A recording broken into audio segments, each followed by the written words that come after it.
ನೋಡಿ, ಇಂದು ದ್ವಿತೀಯ ಪಿಯುಸಿ ಫಲಿತಾಂಶ ಪ್ರಕಟ ಆಗ್ತಾ ಇದೆ. ಇಂದು ಮಧ್ಯಾಹ್ನ 1:30ಕ್ಕೆ ರಿಸಲ್ಟ್ ಅನೌನ್ಸ್ ಆಗುತ್ತೆ. ಆಯಾ ಕಾಲೇಜುಗಳಲ್ಲಿ ಫಲಿತಾಂಶ ಪ್ರಕಟಗೊಳ್ಳುತ್ತೆ. ಅಷ್ಟು ಮಾತ್ರವಲ್ಲ, ಇಲಾಖೆಯ ವೆಬ್ಸೈಟ್ನಲ್ಲೂ ಕೂಡ ಫಲಿತಾಂಶವನ್ನು ನೀವು ಕೂಡ ವೀಕ್ಷಣೆ ಮಾಡಬಹುದು. ಇಲಾಖೆಯ ವೆಬ್ಸೈಟ್ನು ಕೂಡ ಕೊಟ್ಟಿದ್ದಾರೆ.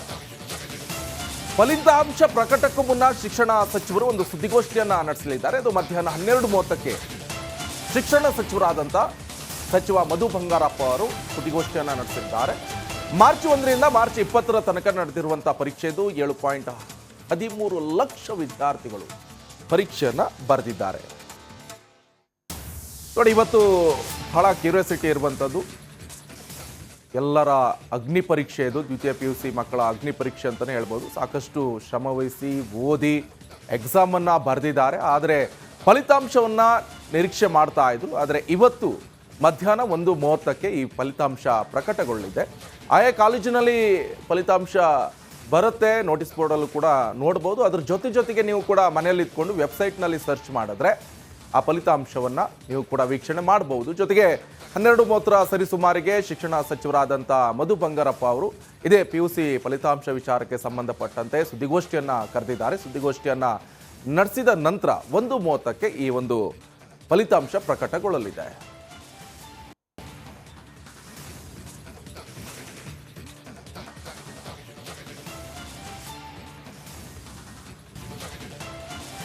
ನೋಡಿ, ಇಂದು ದ್ವಿತೀಯ PUC ಫಲಿತಾಂಶ ಪ್ರಕಟ ಆಗ್ತಾ ಇದೆ. ಇಂದು ಮಧ್ಯಾಹ್ನ 1:30ಕ್ಕೆ ರಿಸಲ್ಟ್ ಅನೌನ್ಸ್ ಆಗುತ್ತೆ. ಆಯಾ ಕಾಲೇಜುಗಳಲ್ಲಿ ಫಲಿತಾಂಶ ಪ್ರಕಟಗೊಳ್ಳುತ್ತೆ. ಅಷ್ಟು ಮಾತ್ರವಲ್ಲ, ಇಲಾಖೆಯ ವೆಬ್ಸೈಟ್ನಲ್ಲೂ ಕೂಡ ಫಲಿತಾಂಶವನ್ನು ನೀವು ಕೂಡ ವೀಕ್ಷಣೆ ಮಾಡಬಹುದು. ಇಲಾಖೆಯ ವೆಬ್ಸೈಟ್ನು ಕೂಡ ಕೊಟ್ಟಿದ್ದಾರೆ. ಫಲಿತಾಂಶ ಪ್ರಕಟಕ್ಕೂ ಮುನ್ನ ಶಿಕ್ಷಣ ಸಚಿವರು ಒಂದು ಸುದ್ದಿಗೋಷ್ಠಿಯನ್ನ ನಡೆಸಲಿದ್ದಾರೆ. ಅದು ಮಧ್ಯಾಹ್ನ 12:30ಕ್ಕೆ ಶಿಕ್ಷಣ ಸಚಿವರಾದಂಥ ಸಚಿವ ಮಧು ಬಂಗಾರಪ್ಪ ಅವರು ಸುದ್ದಿಗೋಷ್ಠಿಯನ್ನು ನಡೆಸಿದ್ದಾರೆ. ಮಾರ್ಚ್ 1ರಿಂದ ಮಾರ್ಚ್ 20 ತನಕ ನಡೆದಿರುವಂತಹ ಪರೀಕ್ಷೆದು 7.13 ಲಕ್ಷ ವಿದ್ಯಾರ್ಥಿಗಳು ಪರೀಕ್ಷೆಯನ್ನು ಬರೆದಿದ್ದಾರೆ. ನೋಡಿ, ಇವತ್ತು ಬಹಳ ಕ್ಯೂರಿಯಾಸಿಟಿ ಇರುವಂಥದ್ದು ಎಲ್ಲರ ಅಗ್ನಿ ಪರೀಕ್ಷೆ. ಇದು ದ್ವಿತೀಯ PUC ಮಕ್ಕಳ ಅಗ್ನಿ ಪರೀಕ್ಷೆ ಅಂತಲೇ ಹೇಳ್ಬೋದು. ಸಾಕಷ್ಟು ಶ್ರಮವಹಿಸಿ ಓದಿ ಎಕ್ಸಾಮನ್ನು ಬರೆದಿದ್ದಾರೆ. ಆದರೆ ಫಲಿತಾಂಶವನ್ನು ನಿರೀಕ್ಷೆ ಮಾಡ್ತಾ ಇದ್ರು. ಆದರೆ ಇವತ್ತು ಮಧ್ಯಾಹ್ನ 1:30ಕ್ಕೆ ಈ ಫಲಿತಾಂಶ ಪ್ರಕಟಗೊಳ್ಳಲಿದೆ. ಆಯಾ ಕಾಲೇಜಿನಲ್ಲಿ ಫಲಿತಾಂಶ ಬರುತ್ತೆ. ನೋಟಿಸ್ ಬೋರ್ಡಲ್ಲೂ ಕೂಡ ನೋಡ್ಬೋದು. ಅದ್ರ ಜೊತೆಗೆ ನೀವು ಕೂಡ ಮನೆಯಲ್ಲಿ ಇದ್ಕೊಂಡು ವೆಬ್ಸೈಟ್ನಲ್ಲಿ ಸರ್ಚ್ ಮಾಡಿದ್ರೆ ಆ ಫಲಿತಾಂಶವನ್ನು ನೀವು ಕೂಡ ವೀಕ್ಷಣೆ ಮಾಡಬಹುದು. ಜೊತೆಗೆ 12:30 ಸರಿಸುಮಾರಿಗೆ ಶಿಕ್ಷಣ ಸಚಿವರಾದಂಥ ಮಧು ಬಂಗಾರಪ್ಪ ಅವರು ಇದೇ PUC ಫಲಿತಾಂಶ ವಿಚಾರಕ್ಕೆ ಸಂಬಂಧಪಟ್ಟಂತೆ ಸುದ್ದಿಗೋಷ್ಠಿಯನ್ನು ಕರೆದಿದ್ದಾರೆ. ಸುದ್ದಿಗೋಷ್ಠಿಯನ್ನು ನಡೆಸಿದ ನಂತರ 1:30ಕ್ಕೆ ಈ ಒಂದು ಫಲಿತಾಂಶ ಪ್ರಕಟಗೊಳ್ಳಲಿದೆ.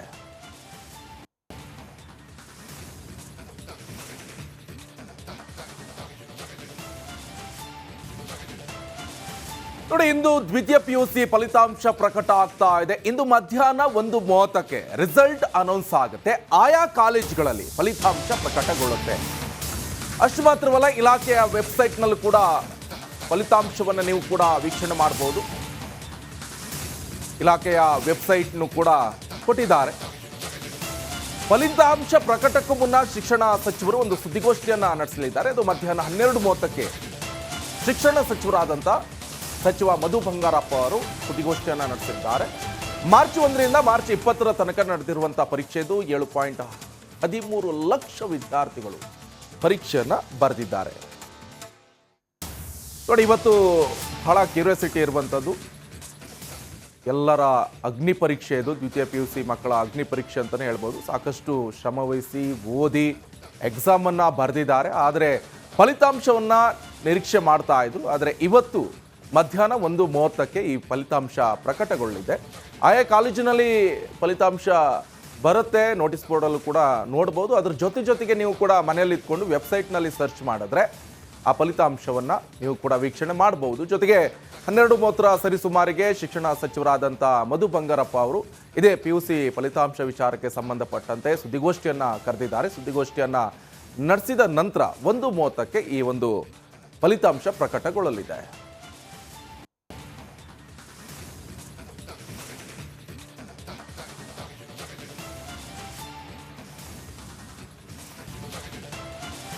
ನೋಡಿ, ಇಂದು ದ್ವಿತೀಯ PUC ಫಲಿತಾಂಶ ಪ್ರಕಟ ಆಗ್ತಾ ಇದೆ. ಇಂದು ಮಧ್ಯಾಹ್ನ 1:30ಕ್ಕೆ ರಿಸಲ್ಟ್ ಅನೌನ್ಸ್ ಆಗುತ್ತೆ. ಆಯಾ ಕಾಲೇಜುಗಳಲ್ಲಿ ಫಲಿತಾಂಶ ಪ್ರಕಟಗೊಳ್ಳುತ್ತೆ.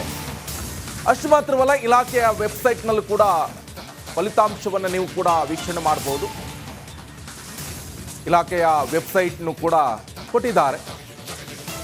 ಫಲಿತಾಂಶ ಪ್ರಕಟಕ್ಕೂ ಮುನ್ನ ಶಿಕ್ಷಣ ಸಚಿವರು ಒಂದು ಸುದ್ದಿಗೋಷ್ಠಿಯನ್ನು ನಡೆಸಲಿದ್ದಾರೆ. ಅದು ಮಧ್ಯಾಹ್ನ 12:30ಕ್ಕೆ ಶಿಕ್ಷಣ ಸಚಿವರಾದಂಥ ಸಚಿವ ಮಧು ಬಂಗಾರಪ್ಪ ಅವರು ಸುದ್ದಿಗೋಷ್ಠಿಯನ್ನು ನಡೆಸಿದ್ದಾರೆ.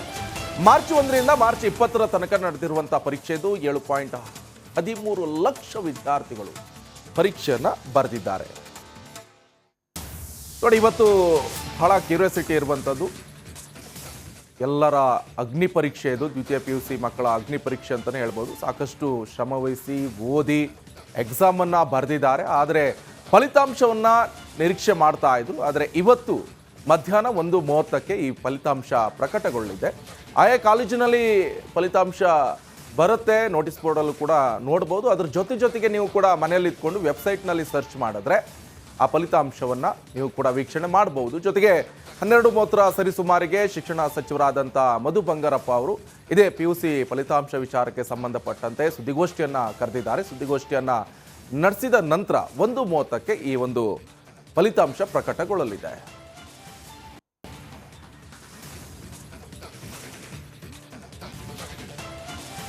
ನೋಡಿ, ಇಂದು ದ್ವಿತೀಯ PUC ಫಲಿತಾಂಶ ಪ್ರಕಟ ಆಗ್ತಾ ಇದೆ. ಇಂದು ಮಧ್ಯಾಹ್ನ 1:30ಕ್ಕೆ ರಿಸಲ್ಟ್ ಅನೌನ್ಸ್ ಆಗುತ್ತೆ. ಆಯಾ ಕಾಲೇಜುಗಳಲ್ಲಿ ಫಲಿತಾಂಶ ಪ್ರಕಟಗೊಳ್ಳುತ್ತೆ. ಅಷ್ಟು ಮಾತ್ರವಲ್ಲ, ಇಲಾಖೆಯ ವೆಬ್ಸೈಟ್ನಲ್ಲೂ ಕೂಡ ಫಲಿತಾಂಶವನ್ನು ನೀವು ಕೂಡ ವೀಕ್ಷಣೆ ಮಾಡಬಹುದು. ಇಲಾಖೆಯ ವೆಬ್ಸೈಟ್ನು ಕೂಡ ಕೊಟ್ಟಿದ್ದಾರೆ. ಫಲಿತಾಂಶ ಪ್ರಕಟಕ್ಕೂ ಮುನ್ನ ಶಿಕ್ಷಣ ಸಚಿವರು ಒಂದು ಸುದ್ದಿಗೋಷ್ಠಿಯನ್ನು ನಡೆಸಲಿದ್ದಾರೆ. ಅದು ಮಧ್ಯಾಹ್ನ 12:30ಕ್ಕೆ ಶಿಕ್ಷಣ ಸಚಿವರಾದಂಥ ಸಚಿವ ಮಧು ಬಂಗಾರಪ್ಪ ಅವರು ಸುದ್ದಿಗೋಷ್ಠಿಯನ್ನು ನಡೆಸಿದ್ದಾರೆ.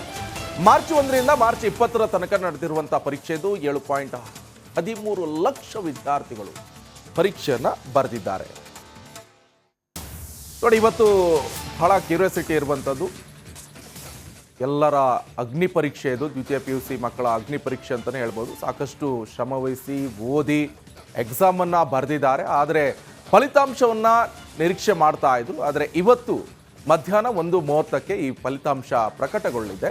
ಆಯಾ ಕಾಲೇಜಿನಲ್ಲಿ ಫಲಿತಾಂಶ ಬರುತ್ತೆ. ನೋಟಿಸ್ ಬೋರ್ಡಲ್ಲೂ ಕೂಡ ನೋಡ್ಬೋದು. ಅದ್ರ ಜೊತೆಗೆ ನೀವು ಕೂಡ ಮನೆಯಲ್ಲಿ ಇದ್ಕೊಂಡು ವೆಬ್ಸೈಟ್ನಲ್ಲಿ ಸರ್ಚ್ ಮಾಡಿದ್ರೆ ಆ ಫಲಿತಾಂಶವನ್ನು ನೀವು ಕೂಡ ವೀಕ್ಷಣೆ ಮಾಡಬಹುದು. ಜೊತೆಗೆ 12:30 ಸರಿಸುಮಾರಿಗೆ ಶಿಕ್ಷಣ ಸಚಿವರಾದಂಥ ಮಧು ಬಂಗಾರಪ್ಪ ಅವರು ಇದೇ PUC ಫಲಿತಾಂಶ ವಿಚಾರಕ್ಕೆ ಸಂಬಂಧಪಟ್ಟಂತೆ ಸುದ್ದಿಗೋಷ್ಠಿಯನ್ನು ಕರೆದಿದ್ದಾರೆ. ಸುದ್ದಿಗೋಷ್ಠಿಯನ್ನು ನಡೆಸಿದ ನಂತರ 1:30ಕ್ಕೆ ಈ ಒಂದು ಫಲಿತಾಂಶ ಪ್ರಕಟಗೊಳ್ಳಲಿದೆ.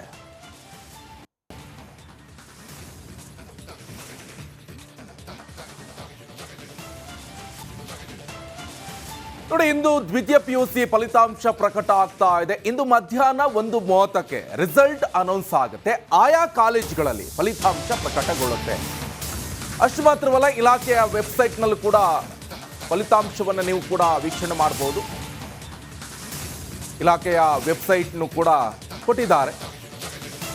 ಫಲಿತಾಂಶ ಪ್ರಕಟಕ್ಕೂ ಮುನ್ನ ಶಿಕ್ಷಣ ಸಚಿವರು ಒಂದು ಸುದ್ದಿಗೋಷ್ಠಿಯನ್ನು ನಡೆಸಲಿದ್ದಾರೆ. ಅದು ಮಧ್ಯಾಹ್ನ 12:30ಕ್ಕೆ ಶಿಕ್ಷಣ ಸಚಿವರಾದಂಥ ಸಚಿವ ಮಧು ಬಂಗಾರಪ್ಪ ಅವರು ಸುದ್ದಿಗೋಷ್ಠಿಯನ್ನು ನಡೆಸಿದ್ದಾರೆ. ಮಾರ್ಚ್ 1ರಿಂದ ಮಾರ್ಚ್ 20ರ ತನಕ ನಡೆದಿರುವಂಥ ಪರೀಕ್ಷೆದು 7.13 ಲಕ್ಷ ವಿದ್ಯಾರ್ಥಿಗಳು ಪರೀಕ್ಷೆಯನ್ನು ಬರೆದಿದ್ದಾರೆ. ನೋಡಿ, ಇವತ್ತು ಬಹಳ ಕ್ಯೂರಿಯಾಸಿಟಿ ಇರುವಂಥದ್ದು ಎಲ್ಲರ ಅಗ್ನಿ ಪರೀಕ್ಷೆ. ಇದು ದ್ವಿತೀಯ PUC ಮಕ್ಕಳ ಅಗ್ನಿ ಪರೀಕ್ಷೆ ಅಂತಲೇ ಹೇಳ್ಬೋದು. ಸಾಕಷ್ಟು ಶ್ರಮವಹಿಸಿ ಓದಿ ಎಕ್ಸಾಮನ್ನು ಬರೆದಿದ್ದಾರೆ. ಆದರೆ ಫಲಿತಾಂಶವನ್ನು ನಿರೀಕ್ಷೆ ಮಾಡ್ತಾ ಇದ್ರು. ಆದರೆ ಇವತ್ತು ಮಧ್ಯಾಹ್ನ 1:30ಕ್ಕೆ ಈ ಫಲಿತಾಂಶ ಪ್ರಕಟಗೊಳ್ಳಲಿದೆ. ಆಯಾ ಕಾಲೇಜಿನಲ್ಲಿ ಫಲಿತಾಂಶ ಬರುತ್ತೆ. ನೋಟಿಸ್ ಬೋರ್ಡಲ್ಲೂ ಕೂಡ ನೋಡ್ಬೋದು. ಅದ್ರ ಜೊತೆಗೆ ನೀವು ಕೂಡ ಮನೆಯಲ್ಲಿ ಇದ್ಕೊಂಡು ವೆಬ್ಸೈಟ್ನಲ್ಲಿ ಸರ್ಚ್ ಮಾಡಿದ್ರೆ ಆ ಫಲಿತಾಂಶವನ್ನು ನೀವು ಕೂಡ ವೀಕ್ಷಣೆ ಮಾಡಬಹುದು. ಜೊತೆಗೆ 12:30 ಸರಿಸುಮಾರಿಗೆ ಶಿಕ್ಷಣ ಸಚಿವರಾದಂಥ ಮಧು ಬಂಗಾರಪ್ಪ ಅವರು ಇದೇ PUC ಫಲಿತಾಂಶ ವಿಚಾರಕ್ಕೆ ಸಂಬಂಧಪಟ್ಟಂತೆ ಸುದ್ದಿಗೋಷ್ಠಿಯನ್ನು ಕರೆದಿದ್ದಾರೆ. ಸುದ್ದಿಗೋಷ್ಠಿಯನ್ನು ನಡೆಸಿದ ನಂತರ 1:30ಕ್ಕೆ ಈ ಒಂದು